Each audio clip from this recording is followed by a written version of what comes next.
Assalamualaikum warahmatullahi wabarakatuh. Halo anak-anak, apa kabar kalian semua? Semoga selalu sehat ya. Nah, pada kesempatan kali ini kita akan belajar tentang kalimat aktif dan kalimat pasif. Nah, sebelumnya apa sih yang dimaksud dengan kalimat aktif dan kalimat pasif? Kalimat aktif yaitu adalah kalimat yang subjeknya melakukan suatu pekerjaan. Kemudian kalau kalimat pasif yaitu adalah kalimat yang subjeknya dikenakan suatu pekerjaan. Nah, biasanya ciri-ciri kalimat aktif ini diawali dengan imbuhan me. Contoh, memakai, menyanyi, menyiapkan, dan lain-lain. Kemudian, jika kalimat pasif, contohnya diawali dengan imbuhan di. Contohnya, disiram, kemudian dimakan, dan lain-lain. Sekarang, anak-anak sudah paham ya apa itu kalimat aktif dan pasif. Nah, Bapak akan memberikan contoh untuk kalimat aktif.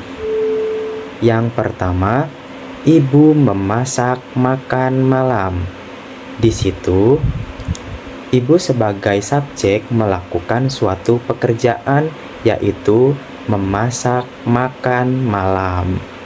Kemudian, Tika membawa anggur. Di situ, Tika sebagai subjek melakukan suatu pekerjaan, yaitu Tika membawa anggur. Kemudian contoh yang ketiga, Ayu menyanyikan lagu.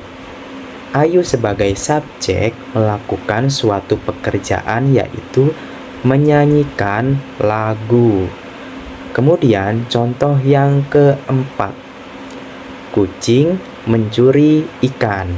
Di situ, kucing sebagai subjek melakukan pekerjaan, yaitu mencuri ikan. Kemudian contoh yang terakhir, Sinta mencuci baju. Sinta melakukan suatu pekerjaan karena mencuci baju. Kemudian kita lanjut ke contoh kalimat pasif. Contoh yang pertama, makan malam dimasak ibu. Justru di sini ibu sebagai subjek dikenakan suatu pekerjaan. Kemudian contoh yang kedua, anggur dibawa Tika. Nah, di sini Tika sebagai subjek dikenakan suatu pekerjaan. Kemudian contoh yang ketiga, lagu dinyanyikan Ayu. Nah, di sini Ayu sebagai subjek dikenakan suatu pekerjaan. Kemudian contoh yang keempat, ikan dicuri kucing. Di sini kucing sebagai subjek dikenakan suatu pekerjaan. Kemudian contoh yang terakhir, baju dicuci Sinta. Sinta sebagai subjek dikenakan suatu pekerjaan. Nah, jadi perlu diingat kembali ya, kalimat aktif itu kalimat yang subjeknya melakukan pekerjaan dan ciri-cirinya biasanya menggunakan kata awalan me. Kemudian untuk kalimat pasif, subjeknya dikenakan suatu pekerjaan. Kemudian ciri-cirinya adalah menggunakan awalan di. Nah, selanjutnya kita akan belajar mengenai fakta dan opini. Nah, apa sih yang dimaksud dengan fakta dan opini itu? Fakta adalah keadaan yang merupakan kenyataan atau sesuatu yang benar-benar terjadi. Nah, kemudian untuk opini adalah pendapat seseorang. Nah, pendapat itu belum tentu benar dan bisa saja berbeda dengan pendapat orang lain. Nah, kemudian Bapak akan memberikan contoh untuk pernyataan fakta. Contoh yang pertama, Jokowi adalah Presiden Republik Indonesia. Nah, kalimat tersebut adalah merupakan fakta karena Pak Jokowi merupakan Presiden Republik Indonesia dan tidak ada yang lain lagi. Kemudian contoh yang kedua, Jakarta adalah ibu kota negara Indonesia. Nah, kalimat tersebut merupakan kalimat fakta karena Jakarta adalah ibu kota negara Indonesia, bukan Purwakarta, bukan juga Bekasi, tetapi adalah Jakarta. Nah, kemudian contoh yang ketiga, bendera negara Indonesia berwarna merah dan putih. Tidak mungkin kan kalau bendera Indonesia itu warnanya merah, kuning, hijau. Karena bendera Indonesia itu hanya berwarna merah dan putih. Kemudian hasil penjumlahan 2 ditambah 2 sama dengan 4. Kalimat tersebut disebut kalimat pernyataan karena 2 ditambah 2 sama dengan 4.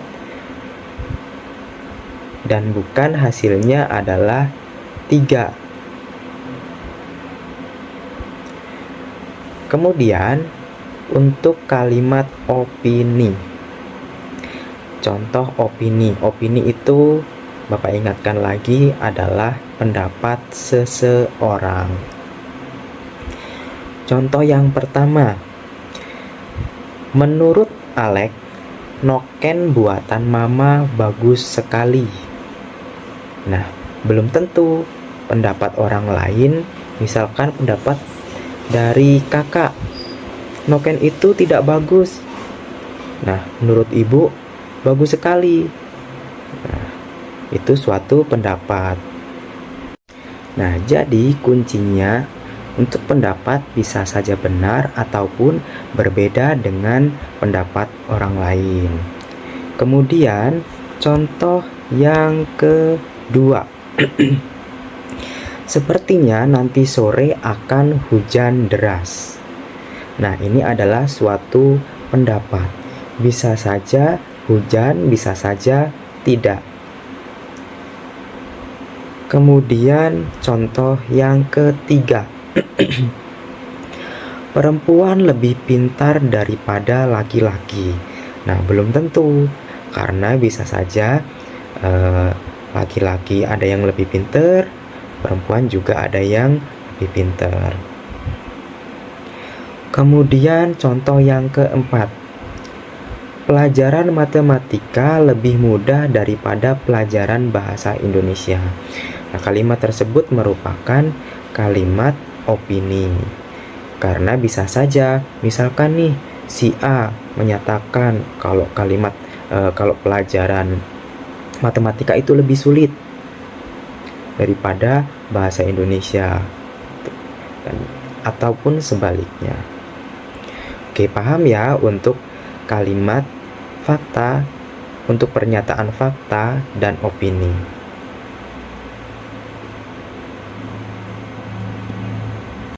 Cukup sekian pembelajaran hari ini. Wassalamualaikum warahmatullahi wabarakatuh.